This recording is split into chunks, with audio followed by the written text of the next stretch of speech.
Okay, hi everybody. So let's look at problem 16.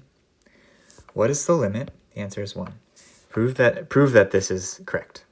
So the proof is in pages 57 through 58. It uses the convergence game. You could also use L'Hopital, but I don't want you to use L'Hopital because that's assuming that we've proved L'Hopital in calculus. But none of calculus makes sense until you can make proofs about limits using the convergence game, because even the real numbers in calculus doesn't make sense until you have the idea of Cauchy sequences, which we cover in 2.7. So shorthand, look at the book for this and really take some time to understand that proof. Okay. Same for problem 17. Prove that this sequence converges. Basically, you have to look at the norm of this complex number. It has a norm less than 1. When you have a complex number that is inside the unit circle, this is like maybe here. Anyway, it's inside the unit circle, that number, 0.8 plus 0.5i. To test that, you take its sum of squares, 0.64. Wow, that was wrong. Okay, 0.64 plus 0.25. And you see that you get 0.89. That is less than 1. And so the squared modulus of this thing is less than 1. And so when you repeatedly multiply this thing by itself, that's what the power to the n means. We're raising this to the nth power. As n gets higher, squaring it, cubing it to the 4th, to the 5th, to the 6th, it's going to spiral around and get smaller and smaller because of how complex number multiplication works. This is just going to sit around, and so this is going to get smaller and smaller, and this sits around, and so this will be the limit. But you need to prove this precisely, and so really look at these pages until you understand this proof. Because that's, what's on these pages, I want that proof. Yeah. Same with problem 18. It's on page 62. This is a really important proof. If a sequence converges, then it must be bounded. You can have bounded sequences that don't converge. And so that's why this is sort of important to know that one direction holds. That, what do I mean one direction? I mean convergence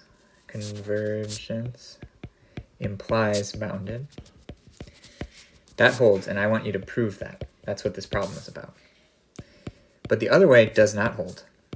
Being bounded does not imply that you converge. Okay, and you'll need an example of that on the next problem. It asks you to give an example. And you can also find that in your book or on Perusall. Precisely state the limit laws, that is in your book. So just find that proposition and understand it so that you can remember it when prompted. Somebody says, what are the limit laws for addition? You should be able to think about a picture in your mind and then recreate the precise definition, the statement of a theorem in our book. Okay. Problem 21 is on page 68. Page 68. Prove that if one sequence converges and another sequence converges, then the sequence created by their sums, like we could call it a sub n, is defined to be equal to the z sub n plus the w sub n. So that's a new sequence, the a sub n, namely these numbers. That, in fact, converges to the sum of the limits. Okay, that's actually one of the limit laws for addition, and you're going to prove it. Example, you can find this on Perusall, several examples that people came up with. This one, you'll have to apply the limit laws.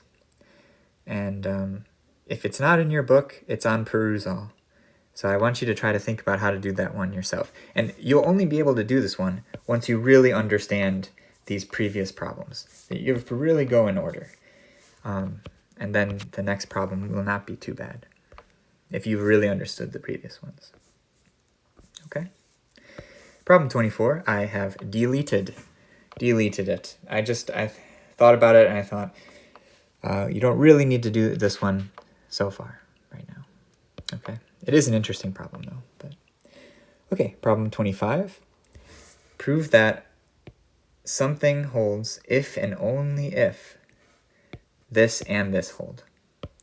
So what this means is that there are actually two proofs. You need to do two proofs. First, you assume that this holds. So the first proof is assume that the sequence Zn has a limit Z.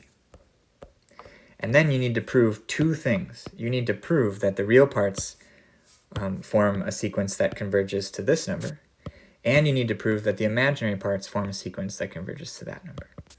So assume, prove that the real parts of those numbers form a sequence that has a limit, namely the real part of this limit number. And prove that the imaginary parts of those numbers form a sequence, and that sequence has a limit, namely the imaginary part of that limit number. Okay, so and then you're halfway done. If and only if. I don't really like this. I like to say exactly one.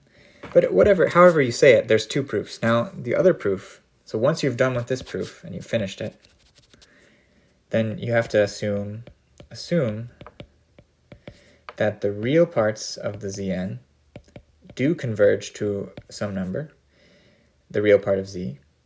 So what this means is that assume that we're given sequences, or given a sequence Zn and a number named Z. Okay, assume we're given those. And then also assume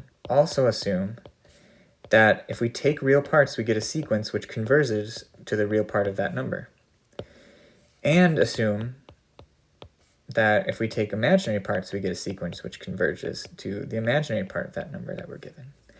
And now we've assumed all of those things, and now need prove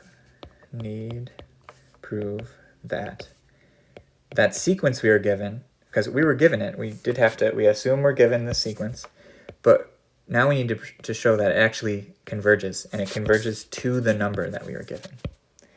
Okay, so all three of these things need to be assumed in order to show that this holds. And remember, this is where knowing what this means is helpful, because in order to prove that means you need to say that given any D that's a positive number, there exists a cutoff value such that any going past that cutoff implies that you're inside of a ball. This needs to be automatic. And so now you know, you remember what is the definition of this. It's this. So that means that you're gonna be given some D, and you need to produce an N. And that N is probably gonna depend on Z. Something in terms of, depend on D. The D that you were given. And so you need to figure out what that capital N is. Okay? And what you'll need to do is you'll need to use the fact that this converges and this converges, because they gave you this number D. So then, because this converges, we assumed it, and because this converges, we know that we could take D over 2 and D over 2, and there exists an N1 such that blah, blah, blah, blah, and there exists an N2 such that blah, blah, blah, blah, blah, where these now are within D over 2 of these numbers, and play with it, and you'll realize that then your capital N can be the max of N1, N2, something like this. I can't really remember exactly the details. It's in your book. And really where the N1 and N2 depended on D because they depended on D over 2. And so really, capital N did depend on D. It just was hidden inside of these N1 and N2 that came from these limits. Okay. That is basically my hint at how to do this one. Problem 25. It's a good one. It'll take you a lot of time. It is not easy. Not easy. But if you can really spend some time with this one, quiz yourself. Maybe make sure you can do it a few times without looking at the book. Having practiced this one a lot, you will be so well prepared for the next problems. And the next problems will be easier. And this problem will only make sense. You'll only be able to do it if you've really understood the previous problems, like knowing immediately what this symbol means and knowing what this symbol means and this symbol and all this stuff. So you really have to start from the beginning. Anyway, that's problem 25. It's going to take some time.